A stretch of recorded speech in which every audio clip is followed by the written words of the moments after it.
Hello everyone. Today I'm going to talk about textual misunderstandings and probably some other things.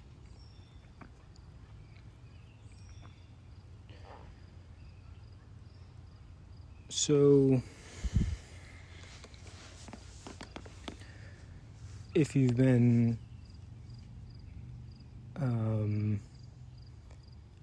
kind of tracking the thread in my videos, particularly the ones that I am in, I won't belabor this point, but you may have picked up on that. I have one particular fascination,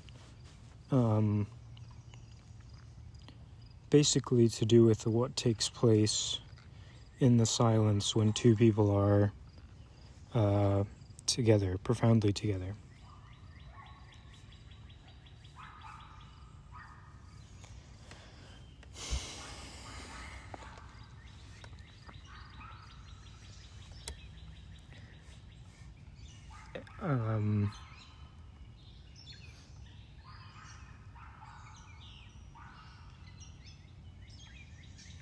There's certainly a temptation to some sort of delusion of grandeur, thinking that I have it all figured out, but clearly I struggle to grasp it,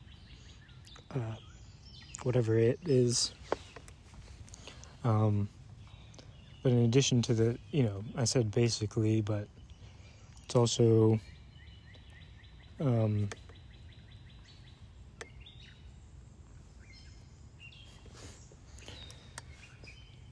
to do with the evolution of language and also, I suppose, humanity, the evolution of consciousness, particularly in a collective sense.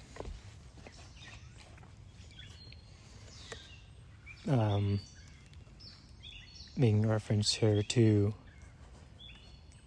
the body of Christ and the consummation, distributed cognition, theologos,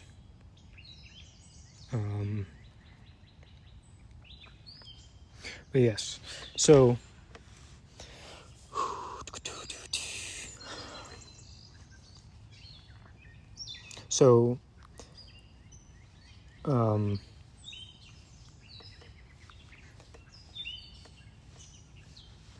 as you also may have picked up on,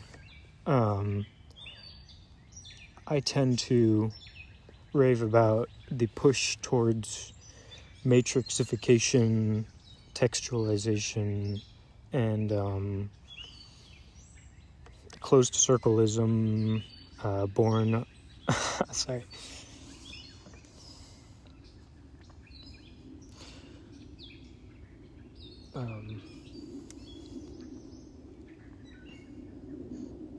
I shouldn't be inventing words in this situation.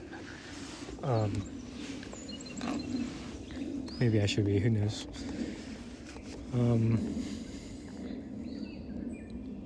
Anyway, along with this thread, or this fascination, which I have been speaking about, and its antithesis, in a way, the move towards virtualization. A particular struggle is born for, I think, particular types of people, but ultimately as a general phenomenon. And this trouble is textual misunderstandings. Now, crucial to what I've been saying is that, put in a cliche way, a picture is worth 1,000 words, and therefore a movie is worth far more, or a moving image.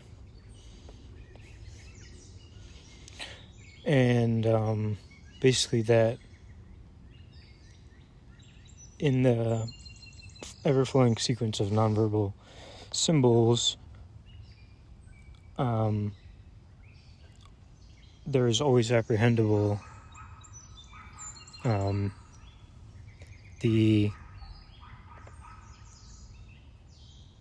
don't know if you want to use the word essence. There's various words: the soul, the teleological object, the through line, the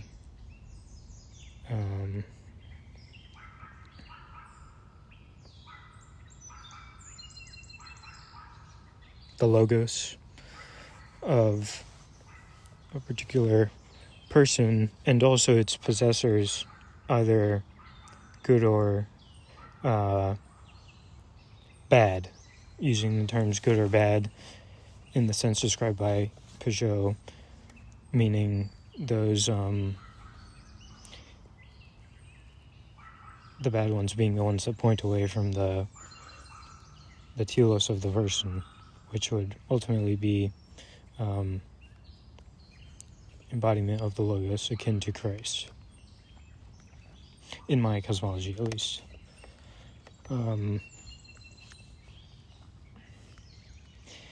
And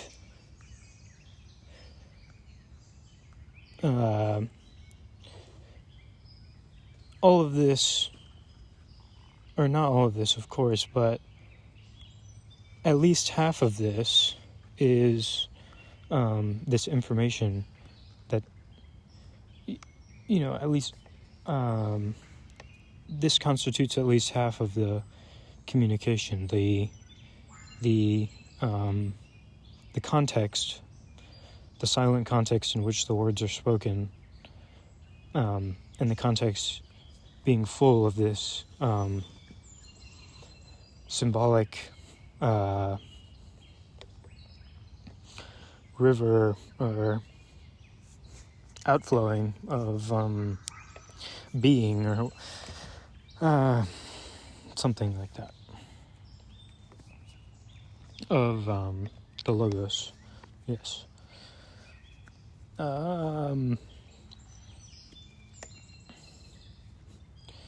Yes, and also in beyond that, there is the intonation of the words and the rhythm in which they are spoken, which I think many times is more important than the meanings of the words or the order in which they are said.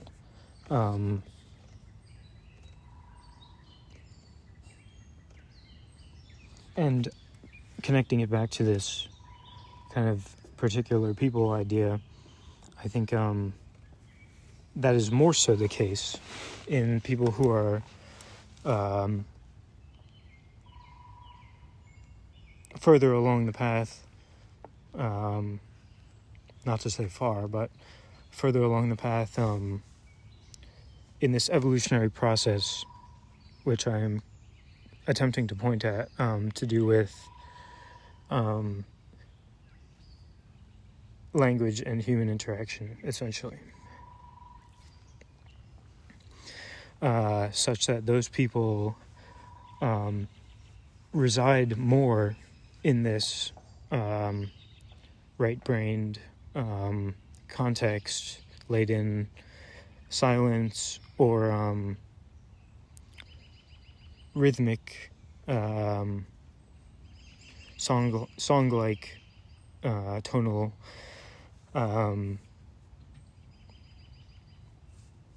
gestalt side of language, I suppose. They lean more towards that side than most, and thus I think are more affected by the to my eye, brutal removal of that half of things, at least half, by textual communication. Now, I guess I should be clear. I don't think textualization is inherently no good. Like Marshall McLuhan would say, we need a balance of the different media, mediums, and they all should serve their function in their appropriate proportion. And I'm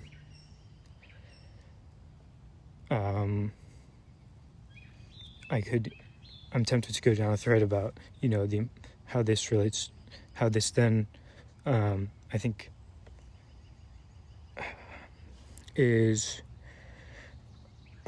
leading to the topic of the importance of in-person and that as a medium, and eye contact as a medium.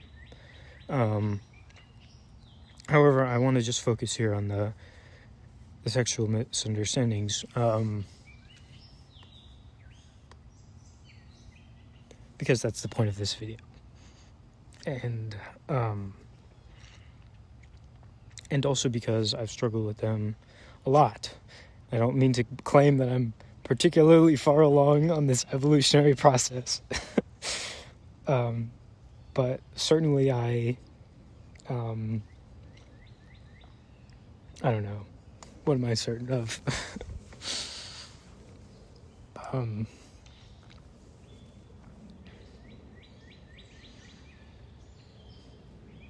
Yeah, I think hopefully that suffices for creating the gestalt of what I'm trying to point at this moment.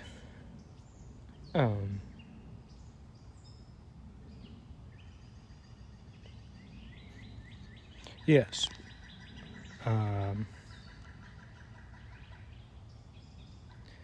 All the listening is half of communication, and communing. And, you can't listen to a text chat and really glean anything valuable from it, in my opinion, when the other person is not typing. Like when you send a message and you are awaiting their response, and of course, as they're speaking and all the information that comes through, it all gets cut out, and all that information that it gets cut out, or maybe not information, but just that aspect of things, of what is being said, or the speech, I suppose, is, I think, where we ought be focusing, this, because we are in the grips of this left brainism, this modern way of encountering the world. It goes in line with the re-enchantment, I think, like to engage the non-propositional, definitional, creedal, even semantical jargon, but rather to sink into the being and the symbolic, and the musical and the imaginative,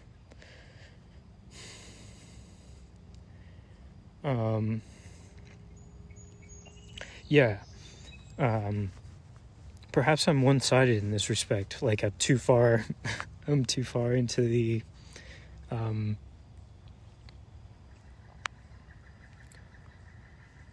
I've lost touch with a healthy propositional faculty or something, such that I say words that often get me in trouble, for they point contrary to my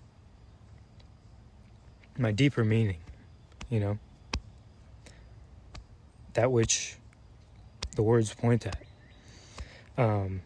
in their musical fashion, in their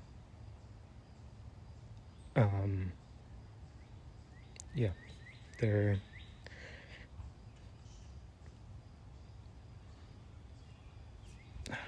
I don't know what word to use, in their whatever fashion. I've lost the train of thought now.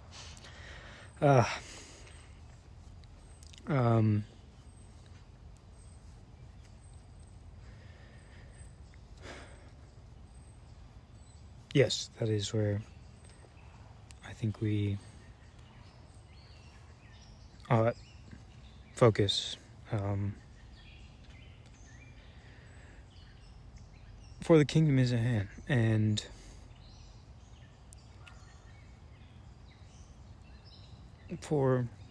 I may not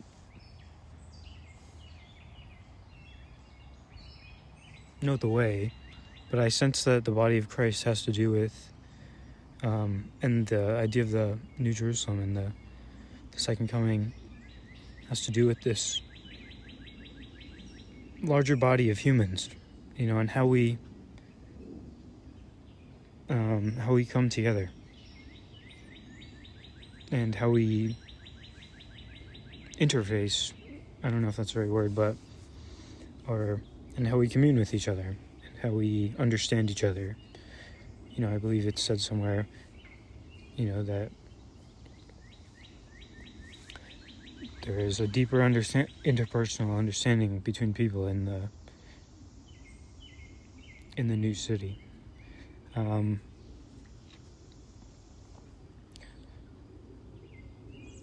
But I do not know, because I hesitate to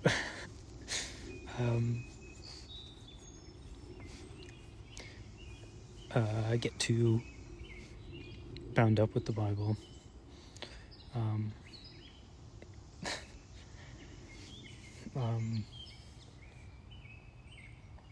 Although I have read the book of Revelation and such. So I think that's basically the gist. I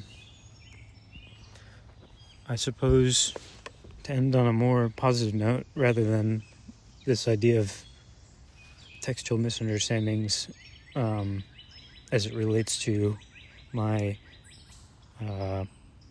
fascination and left-brainism, etc. To end on a more positive note, I'd say that from this can be gleaned perhaps an imperative, or a call, or a wish for you to to suggest that you, next time you feel in a particularly nuanced or variable, or trepidatious, perhaps,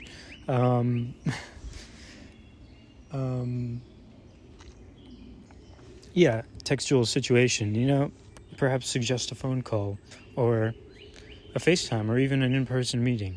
And of course this is difficult sometimes. However, it may just be the right thing to do, or something. The appropriate thing to do, or something. I don't know.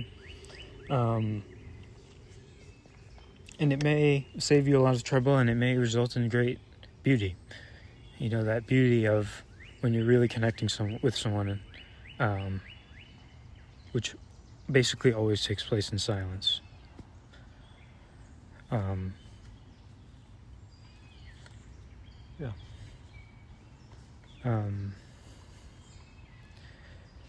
And furthermore,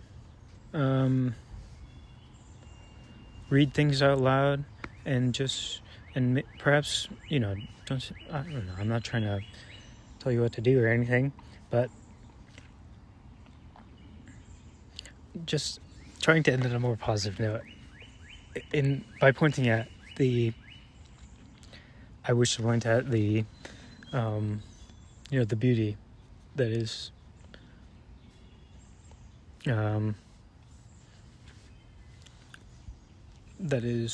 at hand. And yeah. Thanks for listening. And I hope you found this interesting. And I will talk to you customer, next time. All right. Thanks again.